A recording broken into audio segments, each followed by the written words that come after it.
little bit. If you see my elbow is towards the end of the chin, that will be the end of the lever.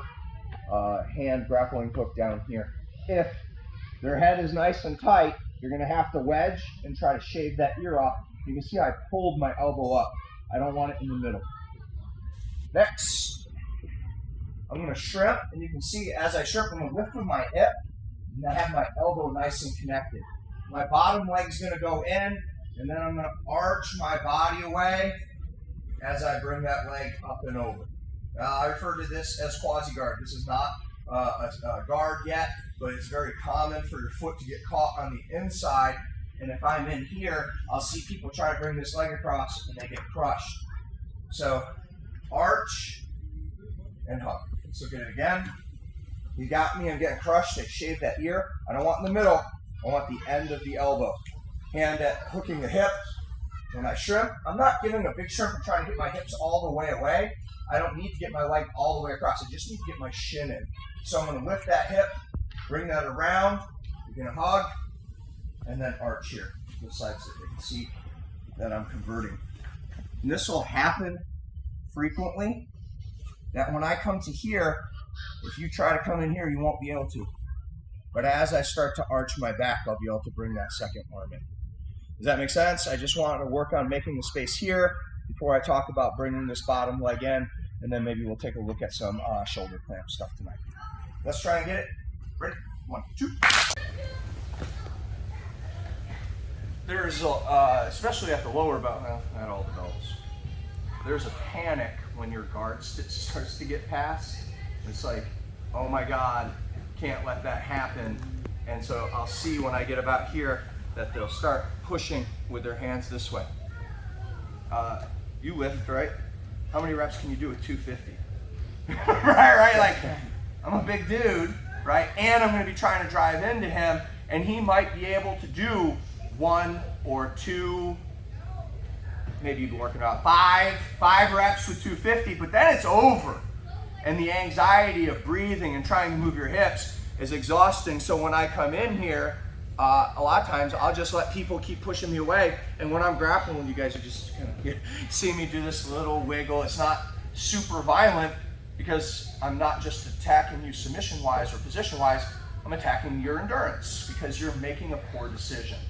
And I see a lot of people that when they frame, they let the hand get in front of the elbow. Turn sideways. And what I mean is this, and if you're pushing, this is not a frame. This is still exhausting, and it's not even mechanically advantageous. It's bent.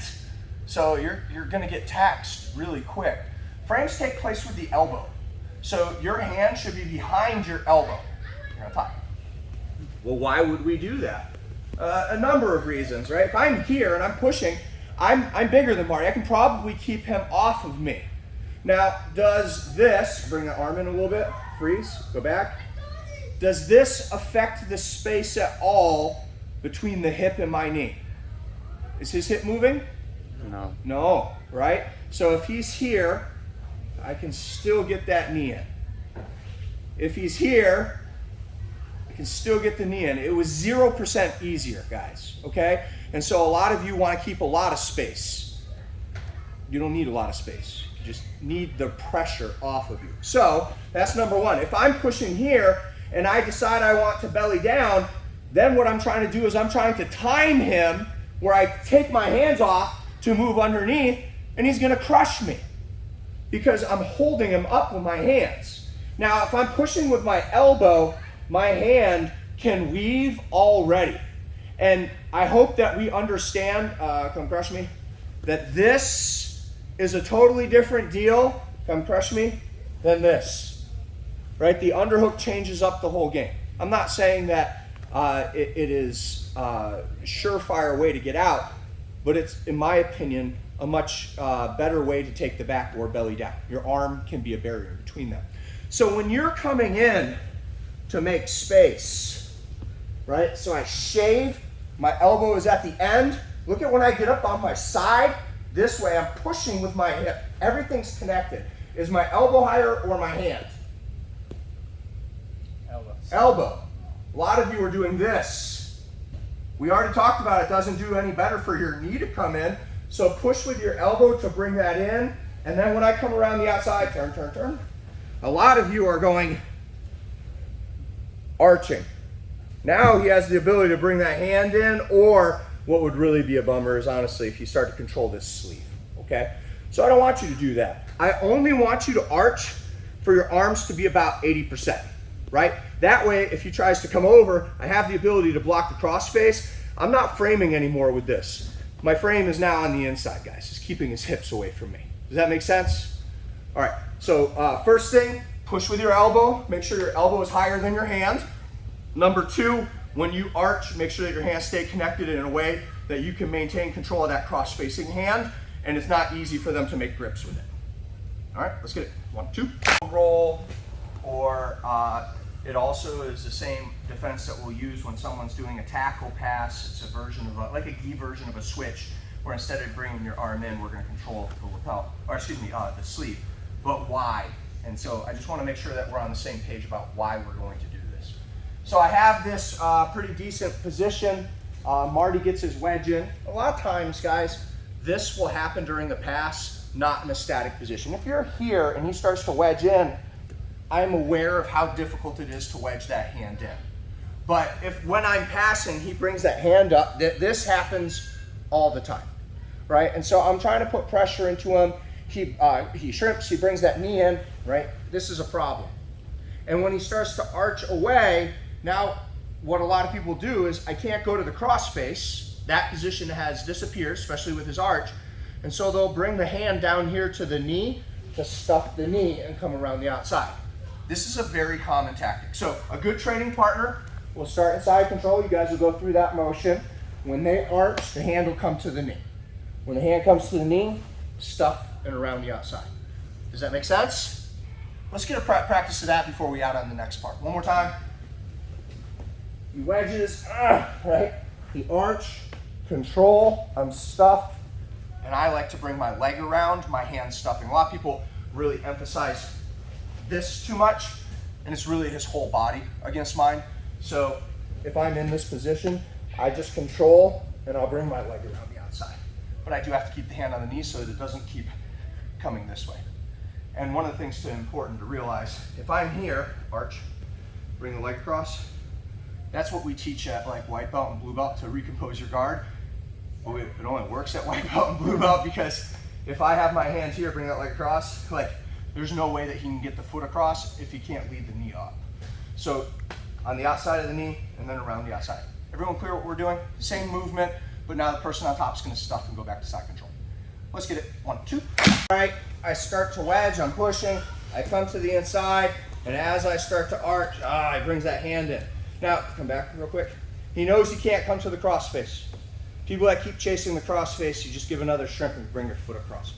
But this is normal. So what I'm going to do is I'm going to take that hand that was on the bicep and I'm going to come control the sleeve. A lot of people will go for this, but I feel when it's going really quick that this grip just isn't easy to get. If you have it already, it works here, but if I just grab, I'm good here. Then when he pushes that knee across, I'm going to kick my leg out and I'm going to reach over top, grab something. Pants would be great, belt is great too.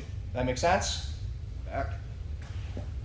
Scratch. Oh, sorry. That's good mechanics there. So I'm here, right? I grab. When he starts to push, I'm going to let my leg go out or kick it out, reach over the back. Then I'm going to pull him into me. Super counterintuitive. As much into me as I can, and I'll walk my feet all the way around. The only thing you can't let that hand do that you're holding is go on the floor. And the good news is it's already going in the direction that you want it to go. It'll be very difficult for them to put it on the floor. So again, he got me. I shave, I'm in, control. He starts to pass, I let it pass, I come over. Now watch, I'm pulling him into me, but I'm gonna walk my feet all the way around.